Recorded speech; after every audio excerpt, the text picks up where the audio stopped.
guys, welcome to my YouTube channel.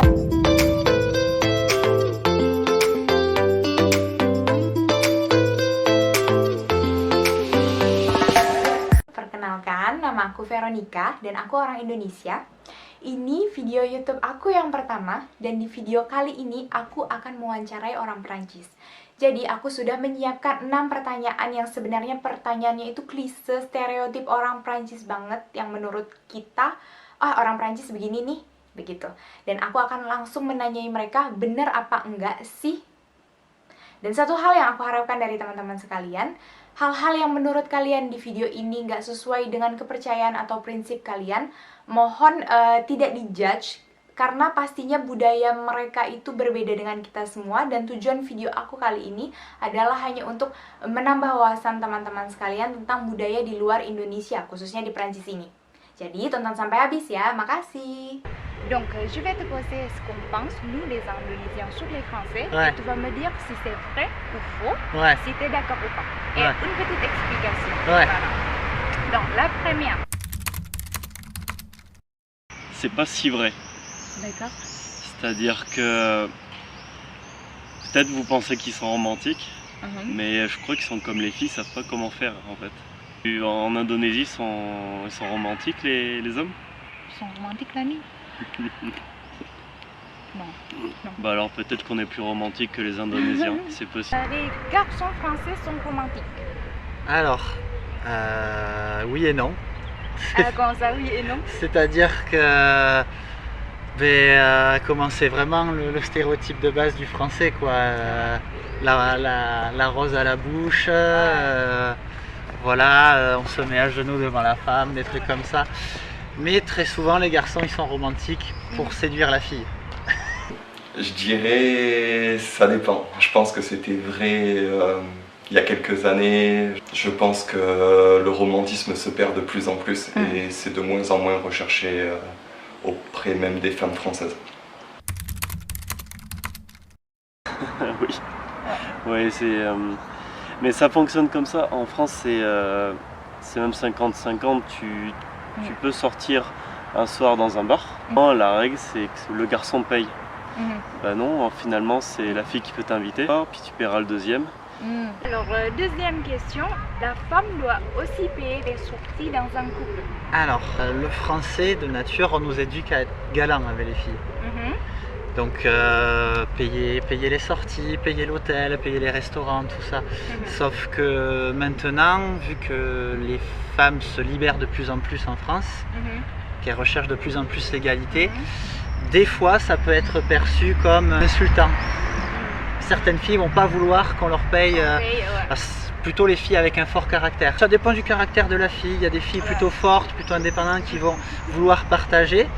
Et il y a des filles qui sont un peu plus, on va dire, princesses, qui aiment se faire servir. Alors là, oui, il faut que le mec paye. Je dirais que ça dépend de la personne. Moi par exemple, personnellement, si je me retrouve à inviter une fille au restaurant à manger, je trouverais normal de payer la note du restaurant et pas de partager.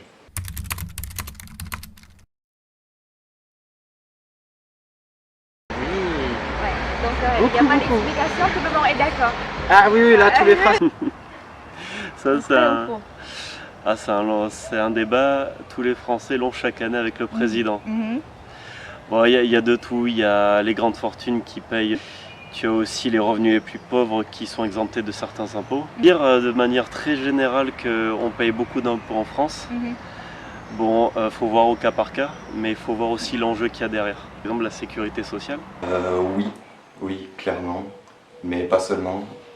Tout ce qui est taxes aussi en France, je pense qui est beaucoup trop élevé. La France fait partie des pays les plus taxés au monde, à tous les niveaux, sur les produits alimentaires, sur tout ce qui est produit en France et importé. C'est un gros problème en France.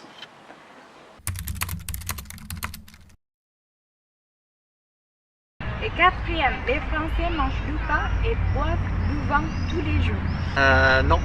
Du vin tous les jours, non. Ouais.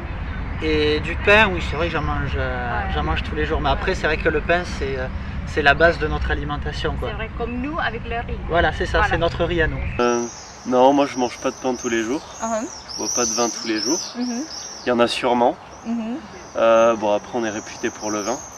Non, je pense plus que c'est un mythe. Il y a quelques années en arrière où la consommation de vin était plus commune à table, où même les parents, quand ils avaient leurs enfants, ça leur arrivait à partir de l'âge de 13-14 ans de leur autoriser à boire un verre de vin à table. Mais ça dépend des familles. Auprès des familles traditionnelles, oui, je pense que ça consomme beaucoup de pain et de vin. C'est plus vrai pour le pain que pour le vin. Les Français habitent ensemble avant le mariage. Oui, c'est possible, oui. Oui, oui. Le mariage aujourd'hui, enfin pour ma génération, c'est un mot très différent des anciennes. C'est-à-dire que les anciennes générations, le mariage, ça impliquait beaucoup de choses. Aujourd'hui, bon, c'est pas la même chose, les gens se marient moins et puis préfèrent même être ensemble, en couple, en se mariant pas. Toi, est-ce que tu crois en mariage? Oui, bien sûr, bah, il faut bien, oui. Oui, c'est important. Mais tu penses que c'est mieux d'habiter ensemble avant le mariage ou C'est mieux avant, c'est mieux pourquoi? pour se connaître. Je trouve que c'est un peu risqué de se marier avec quelqu'un juste en le connaissant comme ça. Connaître quelqu'un en le voyant de temps en temps, c'est quelque chose. Vivre avec la personne, c'est totalement différent. Quand on découvre quelqu'un d'autre, hein, des fois. Il faut combien de temps alors d'habiter ensemble avant le mariage, selon toi? Alors il faut savoir que aussi le français moyen a peur du mariage. Hein. Ah, d'accord. Ça, en fait, c'est ce qu'on veut savoir. Je pense que ouais, vivre 5 ans avec la personne. Ouais, c'est devenu moins traditionnel avec les années à cause de l'économie, du système capitaliste qui s'est mis en place. Du coup, la place de la religion a pris une moins grande importance et du coup, les traditions par rapport au mariage et au fait de vivre ou ne serait-ce que d'avoir des relations sexuelles avec la personne avec qui tu n'es pas marié est devenu beaucoup plus courant. Pour les Français, l'homosexualité n'est pas un tabou. L'homosexualité n'est pas tabou, c'est pas puni par la loi, voilà, c'est globalement accepté par la loi. Après, par la population, c'est autre chose. On entend très souvent des histoires d'actes homophobes. Pourquoi, si jamais un jour ton enfant dit papa, ton enfant est un garçon, Ouais. j'aime un garçon, Ouais. comment Je m'en fous. tu vas réagir? Je m'en T'en fous. fous? Si se protège, après c'est comme avec une fille, il faut se protéger aussi. C'est pas un problème. Moi c'est le principal, c'est qu'ils soient heureux. Pour les Français, l'homosexualité n'est pas un tabou. C'est vrai ou faux? Ça, c'est toujours lié aux générations. En 2012, c'était le grand débat pour le mariage pour tous. Il y a eu des manifestations pour, anti. Mais avec le temps, tu sais, les gens, les mentalités elles changent. Et puis aujourd'hui, c'est pas un souci, quoi. Enfin, faut pas... tu sais, c'est à partir du moment où tu catégorises les gens et que tu commences à les mettre dans une case et à les éloigner, que après ça devient un peu compliqué au niveau social.